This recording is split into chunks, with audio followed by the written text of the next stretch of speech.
আমি সুদীপ্তা, এভি নিউজে আপনাদের সকলকে স্বাগত। প্রথমেই চোখ রাখবো নিউজ হেডলাইন্সে।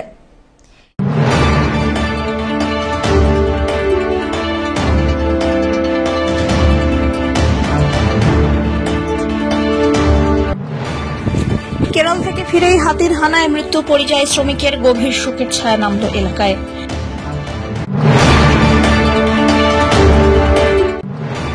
চার বন্ধুর আনন্দ ভ্রমণ পরিণত হল বিষাদে, চোপড়ায় মর্মান্তিক দুর্ঘটনায় মৃত 2, আহত 2।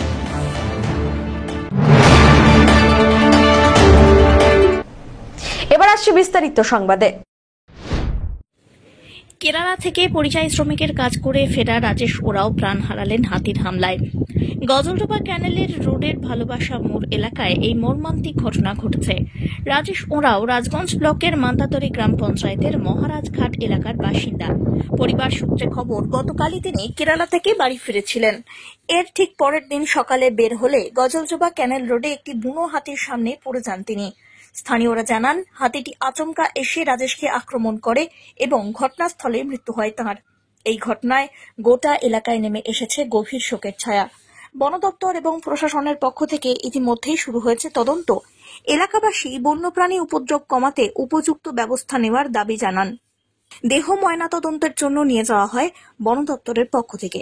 তবে এই ঘটনায় বন দপ্তরের কর্মীরা ঘটনাস্থলে এসে পৌঁছলেই বন দপ্তরের গাড়ি ভাঙচুর চালায় আমজনতা। বনকর্মীদের রীতিমতো হামলার মুখে পড়তে হয়। এলাকার মানুষের দাবি, বনকর্মীরা সঠিকভাবে ডিউটি পালন করছেন না, সেই কারণেই এই দুর্ঘটনা ঘটে যাচ্ছে। একের পর এক প্রাণ যাচ্ছে এলাকার হাতির হানায়। এরপরেও টনক নড়ে না বন দপ্তরের, এমনটাই অভিযোগ। শুনলাম আমাদের ওইখানে জঙ্গলের নিচে গরু বানতে আসছিল, জঙ্গল থেকে একটা হাতি নেমে একটা লোককে মেরে ফেলছে। নাম হলো রাজেশ উরাও। বয়স কেমন হবে? বয়স 35 থেকে 36। কোন জায়গার ঘটনা এটা? এটা হলো মহারাজঘাট। মহারাজঘাট। বন দপ্তরকে জানালেন? বন দপ্তর জানে। আমরা বন দপ্তরের সঙ্গে একটা ডেপুটেশন দিতে আসছিলাম, আমাদের ডেপুটেশন সম্পূর্ণ হয়নি, তার মধ্যে আমাদের এই খবরটা চলে আসলো, যার কারণে আমরা বড়বাবু এখন বেরিয়ে যাচ্ছে, আমরাও সেখানে যাচ্ছি, এখন স্পটে আমরাও যাচ্ছি। চার বন্ধুর আনন্দ ভ্রমণ পরিণত হল বিষাদে, চোপড়ায় মর্মান্তিক দুর্ঘটনায় মৃত 2, আহত 2। মঙ্গলবার বিকেলে চার বন্ধু একসাথে বাইকে ঘোরার আনন্দ মুহূর্তেই রূপ নিল বিষাদে। উত্তর দিনাজপুর জেলার চোপড়ার কলাগঞ্জ এলাকায় জাতীয় সড়কে মর্মান্তিক দুর্ঘটনায় প্রাণ হারালেন 2 তরুণ, আহত আরও 2 জন। মৃতরা চন্দন রায় এবং ফেরদৌস আলী। আহত হয়েছেন রাজেশ মোহাম্মদ এবং আমজাদ আলী। সকলেরই বাড়ি জলপাইগুড়ি জেলার রাজগঞ্জ ব্লকে। জানা গিয়েছে, নিহত চন্দন রায়ের বাড়ি সন্ন্যাসীকাটা গ্রাম পঞ্চায়েতের আকালুগঞ্জ এলাকায়, আর ফিরদৌস আলী ছিলেন ফুলবাড়ি 2 নম্বর পঞ্চায়েতের জটিয়াকালীর জয়দেব ভিটার বাসিন্দা। প্রত্যেকেরই 17 থেকে 20 বছরের মধ্যে বয়স। আহত রাজেশ মোহাম্মদের বক্তব্য অনুযায়ী 4 বন্ধু এক বাইকে ইসলামপুরের উদ্দেশ্যে রওনা হন। কারো মাথায় হেলমেট ছিল না। চোপড়ার কলাগঞ্জ এলাকায় জাতীয় সড়কে একটি গাড়িকে ওভারটেক করার সময় উল্টো দিক থেকে আসা পিকআপ ভ্যানের সঙ্গে মুখোমুখি সংঘর্ষ ঘটে। এতে বাইকে থাকা 4 জনই ছিটকে পড়ে যান। স্থানীয় এবং ট্রাফিক পুলিশ দ্রুত ঘটনাস্থলে পৌঁছে আহতদের উদ্ধার করে দলুয়া ব্লক স্বাস্থ্য কেন্দ্রে নিয়ে যায়। সেখানে চন্দনকে মৃত বলে ঘোষণা করা হয়। গুরুতর আহত অবস্থায় বাকি 3 জনকে উত্তরবঙ্গ মেডিকেল কলেজ ও হাসপাতালে রেফার করা হয়। সেখানে চিকিৎসার পর রাজেশকে ছেড়ে দেওয়া হলেও পরে মৃত্যু হয় ফিরদৌস আলীর। আমজাদ আলী এখনো চিকিৎসাধীন। এদিকে দুর্ঘটনার পর পিকআপ ভ্যান নিয়ে চালক চম্পট দিয়েছে। পুলিশ গাড়ির খোঁজে তল্লাশি শুরু করেছে। এই মর্মান্তিক ঘটনায় রাজগঞ্জের আকালুগঞ্জ এবং জটিয়াকালী এলাকায় নেমেছে গভীর শোকের ছায়া। কালকে তোমরা কখন বের হয়েছিলাম? মোটামুটি 4টা, 4:30 এরকম। কে কে? ওই যে 4টা বন্ধু, কি নাম? আমি আর আমার 3টা বন্ধু, ফিরদৌস, তোমার নাম কি? আর আমি রাজেশ, চন্দন। রাজেশ তোমার নাম? আর এখানে ফিরদৌস, ফিরদৌস, চন্দন, চন্দন আর ফিরদৌস, চন্দন, আমজাদ। আমজাদের বাড়ি কোথায়? এই আমজাদের বাড়ির সামনে। আর ওই যে জটিয়াখালীর পাশে বাড়ি কার?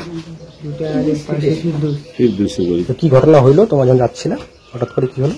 যাচ্ছিলাম, মানে ওই ছেলেটা ফিরদৌস গাড়ি চালাচ্ছিল, ও ওভারটেক করছে, সামনে গাড়ি দেখে নেই, ওই গাড়িটাও চলে আসছে, সামনাসামনি পড়ে গেছিল। রাস্তাটা ওখানে এমনি তো 4 লাইন, কিন্তু একটা সাইড বন্ধ ছিল। মানে একটা বন্ধ ছিল, রাস্তার কাজ চলতেছিল, ওই কারণে মনে হয় তো বন্ধ ছিল। জায়গাটা কি জায়গাটার নাম জানো কি?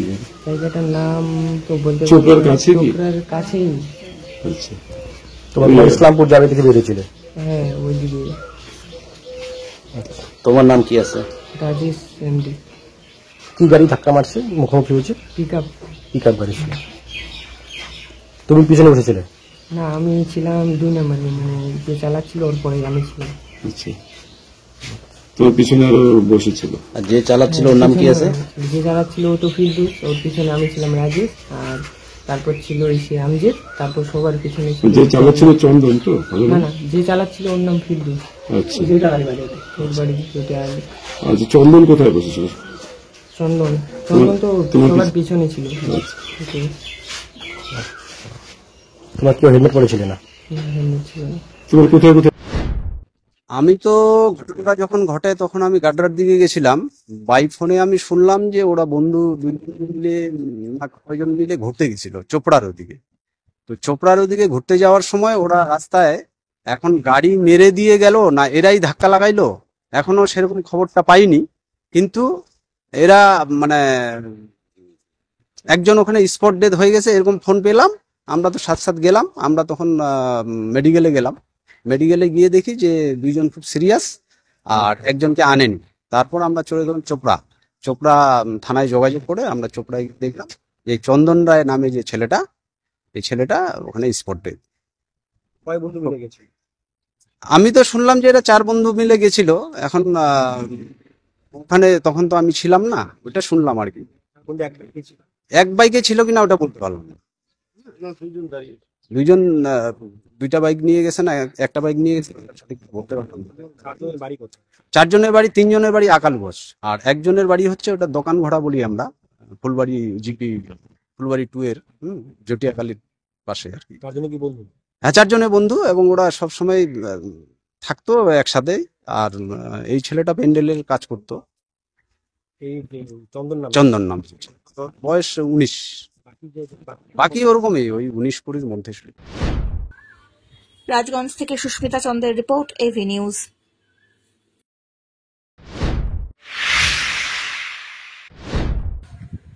একাধিক দাবিতে সারা বাংলা মিড ডে মিল কর্মী ইউনিয়নের জলপাইগুড়ি সদর ব্লকের তরফ থেকে সদর সমষ্টি উন্নয়ন আধিকারিকের কাছে ডেপুটেশন দেওয়া হলো। বুধবার একটি মিছিল করে সংগঠনের সদস্যরা বিডিও অফিসে উপস্থিত হন। নিজেদের দাবি দাওয়া নিয়ে স্লোগান তুলে সরব হন তারা। মূলত 4 দফা দাবিতেই তাঁদের এই ডেপুটেশন কর্মসূচি বলে জানা গিয়েছে। ডেপুটেশনে দাবি করা হয় শ্রম কমিশনের সুপারিশ অনুযায়ী মিড ডে মিল কর্মীদের বাঁচার মতো বেতন বৃদ্ধি করতে হবে, সরকারি কর্মীর স্বীকৃতি দিতে হবে, 10 মাসের নয় 12 মাসের বেতন দিতে হবে। অন্যান্য স্কিমের মতো মিড ডে মিল কর্মীদের অবসরকালীন ভাতা 5 লক্ষ টাকা, পিএফ, পেনশন, বোনাস, গ্র্যাচুইটি দিতে হবে। কোনো মিড ডে মিল কর্মী বা গ্রুপকে ছাঁটাই করা চলবে না। আপনারা সবাই জানেন যে জলপাইগুড়ি শহর মানে আমাদের পশ্চিমবঙ্গ সারা ভারতের একটা মিড ডে মিল এসে চলে সব স্কুলে। সেখানে আমরা মিড ডে মিল কর্মীরা বাচ্চাদের গরম খাবার পরিবেশন করে থাকি দুপুরবেলা। কিন্তু এটা যদিও একটা সরকারি প্রজেক্ট আর আমরা সরকারি স্কুলগুলোতেই রান্না করি, তবু আমাদের কোনো সরকারি স্বীকৃতি নেই। আজ 2003 থেকে 5-এর মধ্যে আমাদের এই পশ্চিমবঙ্গে এই প্রজেক্ট চালু হয়েছে, কিন্তু আজ অবধি 2025-এ এসেও আমরা ন্যূনতম 15,000 টাকা ভাতা তো দূরের কথা, যেখানে অন্যান্য রাজ্য পাচ্ছে সেখানে আমরা মাত্র 2,000 পাচ্ছি। তো এই মূল্যবৃদ্ধির বাজারে এটা মোটেও আমাদের কাম্য নয়। আমাদের ছোট ছোট বাচ্চাদের নিয়ে গরিব পরিবারগুলোই এখানে আসে, তাদের হাতে এই টাকাটা কিছুই থাকে না। সুতরাং আর 10 মাস আমরা 12 মাস কাজ করি, 2 মাস ছুটি, পুজোর ছুটি আর গরমের ছুটির অজুহাতে, কিন্তু হয় শুরুতে নয় সেটাতে আর 10 থেকে 12 দিন রান্নার কাজ কিন্তু চলে, কিন্তু সেখানে 2 মাসের বেতন দেওয়া হয় না। তাই এই 12 মাসের জায়গায় 10 মাস বেতনটা আমাদের বন্ধ করতে হবে। আমরা যেহেতু সরকারি প্রজেক্টের কাজ করি, কোনো স্কুল বন্ধ থাকলে নিশ্চয়ই দিদিমণি মাস্টার বা অন্যান্য কর্মীদের এই 2 মাসের বেতন কেটে নেওয়া হয় না, কিন্তু আমাদের হয়। এটাই আমাদের সরকারকে এই ভিডিওর মাধ্যমে ভিডিও স্যারের মাধ্যমে আমাদের জানান দেওয়া যে আমাদের দাবি তো অনেকই, দাবি তো স্তূপ, কিন্তু আজকে আমরা দেব 4টা দাবি, 4 দফা দাবিতে। তো এই দাবিগুলো হচ্ছে শ্রম কমিশনের সুপারিশে অনুযায়ী মিড ডে মিল কর্মীদের বাঁচার মতো বেতন বৃদ্ধি করতে হবে, সরকারি কর্মীর স্বীকৃতি দিতে হবে। 2, 10 মাস নয় 12 মাসের বেতন দিতে হবে। 3, অন্যান্য স্কিমের ন্যায় মিড ডে মিল কর্মীদের অবসরকালীন 5 লক্ষ টাকা ভাতা দিতে হবে। ধীমান রায় রিপোর্ট, এভি নিউজ।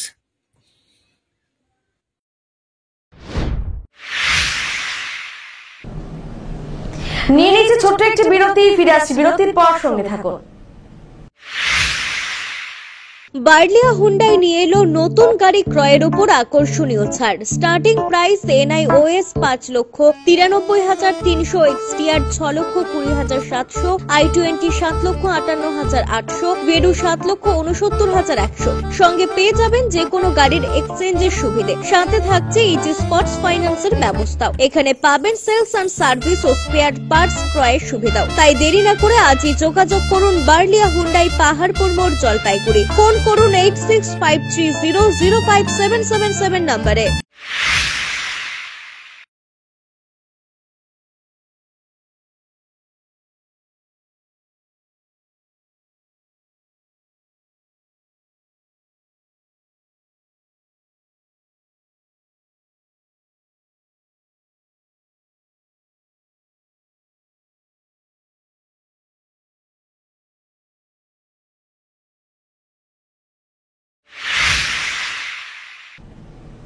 ফিরে এলাম বিরতির পর।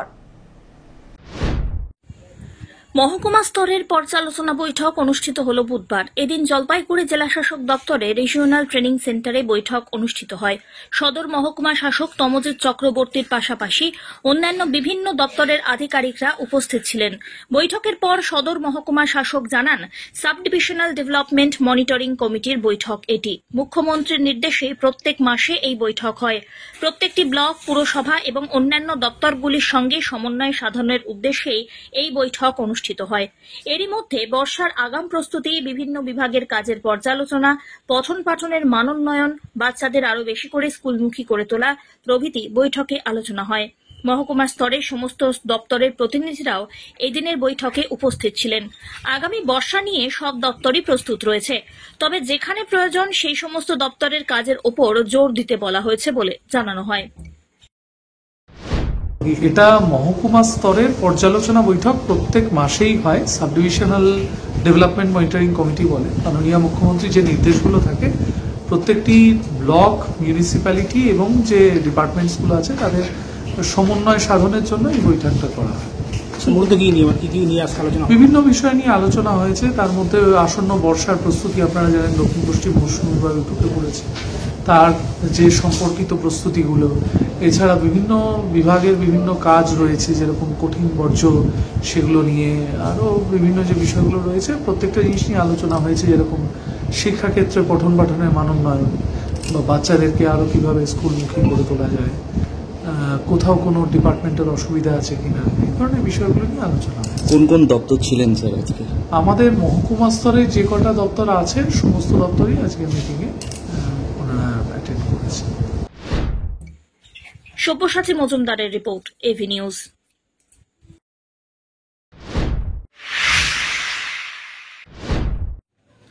একদিকে রাস্তার বেহাল অবস্থা, অন্যদিকে রাস্তার পাশে ড্রেনে জমে রয়েছে নোংরা আবর্জনা, যে কারণে একটু বৃষ্টি হলেই সেই ড্রেনের নোংরা ছড়িয়ে পড়ে রাস্তায়। এমনকি নোংরা ঢুকে পড়ছে রাস্তার পাশে থাকা বাড়িগুলিতেও। স্বাভাবিকভাবেই ব্যাপক ক্ষোভ ছড়িয়েছে বাসিন্দাদের মধ্যে। ডুয়ার্সের মাটিয়ালি ব্লকের জনবহুল মেটেলি বাজার টিচার্স কলোনি এলাকায় ঘটে এমনই ঘটনা। সমস্যার সমাধানে প্রশাসনের কাছে আর্জি জানিয়েছেন বাসিন্দারা। জানা গিয়েছে, মেটেলি বাজারের ইন্ডং মাটিয়ালি গ্রাম পঞ্চায়েত মোড় থেকে টিচার্স কলোনি যাওয়ার রাস্তাটি দীর্ঘদিন ধরে বেহাল। রাস্তার পিচ উঠে গিয়ে বড় বড় গর্ত সৃষ্টি হয়েছে। সামান্য বৃষ্টিতে গর্তে জল জমে রীতিমতো ডোবার আকার ধারণ করে। ওই রাস্তার ওপরে রয়েছে জল নিকাশি ড্রেনের হিউম পাইপ। দুদিনের বৃষ্টির জন্য ড্রেনের যাবতীয় নোংরা আবর্জনা টিচার্স কলোনির হিউম পাইপের মুখে আটকে যায়। ফলে সেখান থেকে জল না বের হওয়ার জন্য ড্রেনের যাবতীয় নোংরা আবর্জনা এলাকার গুরুত্বপূর্ণ রাস্তা কয়েকটি বাড়িতেও ঢুকে গিয়েছে বলে অভিযোগ। মঙ্গলবার রাস্তার ওপরে নোংরা আবর্জনা জমে থাকায় মানুষকে যাতায়াতের জন্য চরম সমস্যায় পড়তে হয়েছিল। স্থানীয় সূত্রে জানা গিয়েছে, প্রত্যেক বছর টিচার্স কলোনিতে বর্ষায় দুর্ভোগে পড়তে হয়। গত বছরেও এই একই সমস্যা। সেই সমাধানের দাবিতে মেটালি বাজারে রাজ্য সড়কও অবরোধ করে বিক্ষোভে সামিল হয়েছিলেন বাসিন্দারা। তারপরে প্রশাসনের তরফ থেকে সমস্যা সমাধানের আশ্বাস দেওয়া হলেও কাজের কাজ কিছুই হয়নি বলে অভিযোগ। এদিকে বর্ষার আগেই ফের সমস্যার সৃষ্টি হওয়ায় রীতিমতো ক্ষোভ উপচে পড়েছে এলাকার জনগণের মধ্যে। এলাকার বেহাল রাস্তা সংস্কারের পাশাপাশি রাস্তার উপরে বড় কালভার্ট তৈরিরও দাবি জানিয়েছেন বাসিন্দারা। এই পাড়ার এই সমস্যা আমাদের দীর্ঘদিনের। এখানে আগে হিউম পাইপটা অনেক দিন ধরে এখানে হিউম পাইপের কালভার্ট, কিন্তু বর্তমানে প্রচুর জল, আগে যেটা আসতো না এখন প্রচুর জল আসে এখান দিয়ে, আর বাজারের যত ময়লা সবগুলো এসে হিউম পাইপে আটকে যায়। সেই জন্য এখানে দরকার একটা ভালো বক্স টাইপের কালভার্ট, যাতে এই ইয়েগুলো নোংরাগুলো এখান থেকে বেরিয়ে যায়। এটা অনেকবার আমরা প্রশাসনের কাছে বলেছি, তো এখনো সেটা কোনো ব্যবস্থা গ্রহণ করা হয় নাই। আমরা প্রশাসনের কাছে অনুরোধ করব যেন দ্রুত এই কালভার্টটা তৈরি করা হয়। ধীমান রায়ের রিপোর্ট, এভি নিউজ।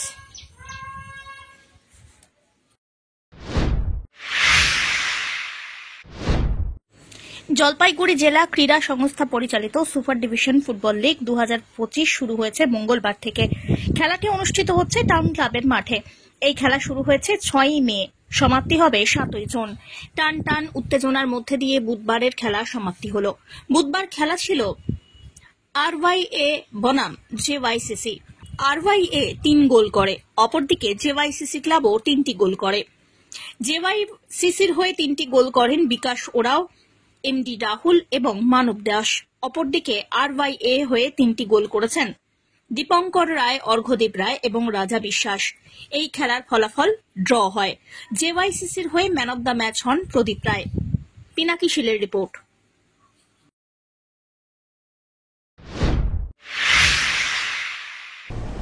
শেষ করবার আগে নিউজ হেডলাইন্স আরো একবার।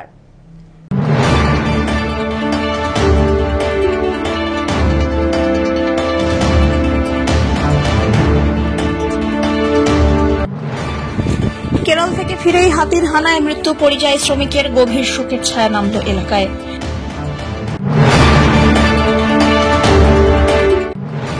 চার বন্ধুর আনন্দ ভ্রমণ পরিণত হল বিষাদে, চোপড়ায় মর্মান্তিক দুর্ঘটনায় মৃত 2, আহত 2।